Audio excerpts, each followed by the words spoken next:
नमस्कार दोस्तों, मैं हूं डॉक्टर अजय। मेरे YouTube channel doctor Ajay Kumar में आपका स्वागत है। दोस्तों, आज हम लोग बात करेंगे यूरिक एसिड के बारे में।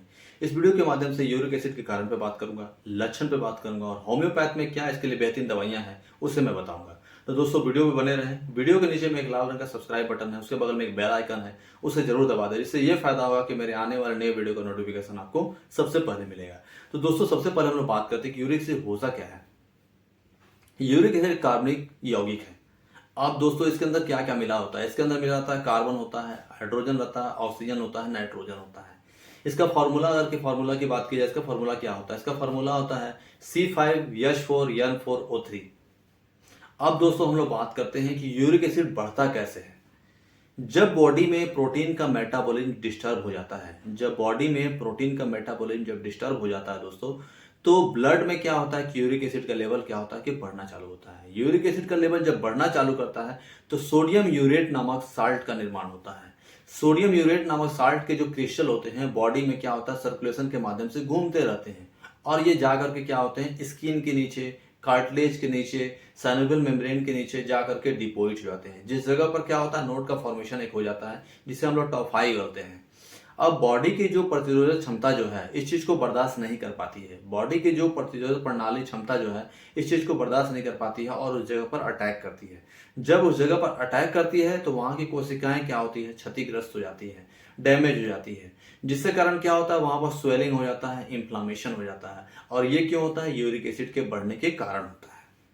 अब हम लोग दोस्तों बात करते हैं कि यूरिक एसिड जो होता है किन पदार्थों के लेने से ज्यादातर बढ़ता है। अगर आप नॉनवेज ज्यादा लेते हैं, आपका यूरिक एसिड बढ़ सकता है। अगर आप पालक ज्यादा खाते हैं, टमाटर ज्यादा खाते हैं, पनीर ज्यादा खाते हैं, दाल ज्यादा खाते हैं, तो आपका यूरिक एसिड बढ़ सकता है।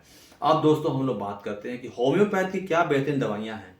होम्योपैथ की कौन कौन सी बेहतरीन दवाइयां हैं जिससे रेगुलर वे में कुछ दिनों तक अगर लिया जाए तो आपका यूरिक एसिड का लेवल कम हो जाता है।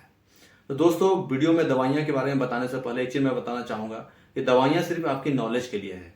जब भी आप इस तरह से सफर करते हैं तो नजदीकी डॉक्टर से सलाह जरूर लें। दोस्तों, इसकी जो सबसे पहली जो मेडिसिन है वो है कॉल्चिकम। कॉल्चिकम में देखने के लिए क्या मिलता है?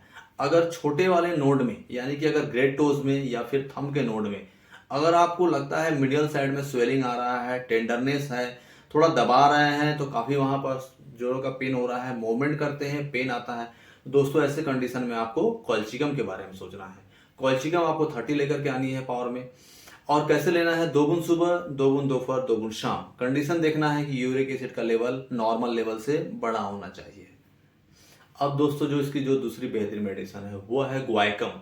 ग्वाइकम में क्या देखने के लिए मिलता है? अगर यूरिक एसिड का जो बढ़ने के कारण नोड जो है, अगर नोड में अगर डिफॉर्मिटी डेवलप हो रहा है, अगर थोड़ा टेढ़ा मेढ़ा हो रहा है ज्वाइंट, तो दोस्तों ऐसे कंडीशन में आपको ग्वाइकम के बारे में सोचना है। ग्वाइकम क्यू पावर में लेकर के आनी है। 8 बूंद सुबह, 8 बूंद दोपहर, 8 बूंद शाम, गर्म पानी में डालकर 8 बूंद सुबह, 8 बूंद दोपहर, 8 बूंद शाम, चाय की तरह सीप बाय सीप उसे पीना है। अगर रेगुलर में इस तरह से कुछ दिनों तक लेते हैं तो मैं समझता हूं कि आपका यूरिक एसिड का लेवल डाउन हो जाता है। अब दोस्तों, जो इसकी तीसरी बेहतरीन मेडिसिन है वह है लिडमपाल।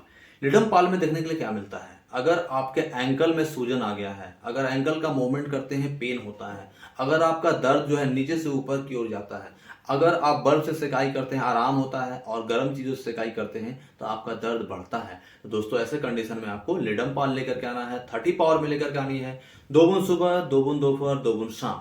कंडीशन के हिसाब से दवाइयां लेते हैं तो आपका प्रॉब्लम सॉल्व हो जाता है।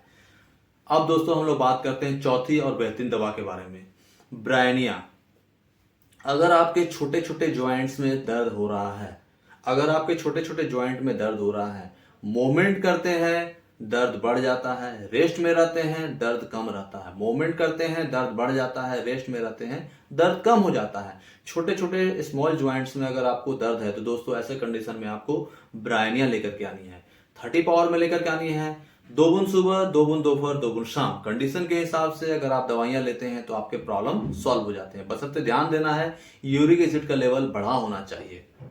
अब दोस्तों अब दोस्तों इसकी पांचवी और बेहतरीन medicine Ertiga urens. Ertiga urens में देखने के लिए क्या मिलता है? अगर पेशाब गाढ़ा है, अगर गैस की शिकायत बनी रहती है, साथ साथ फूड पाइप में थोड़ा सा जलन होता है, तो दोस्तों ऐसे कंडीशन में आपको अर्टिका यूरेंस लेना है। अर्टिका यूरेंस कैसे लेना है? आपको क्यू पावर पे लेकर आना है, मदर टिंचर लेकर के आना है दोस्तों। इसे 6 बूंद सुबह, 6 बूंद दोपहर, 6 बूंद शाम, 6 बूंद सुबह, 6 बूंद दोपहर, 6 बूंद शाम गर्म पानी के साथ पीना है, सीप बाय सीप करके पीना है। अगर कंडीशन के हिसाब से अगर मेडिसिन का इस्तेमाल करते हैं तो मैं समझता हूं कि आपके प्रॉब्लम सॉल्व हो जाते हैं।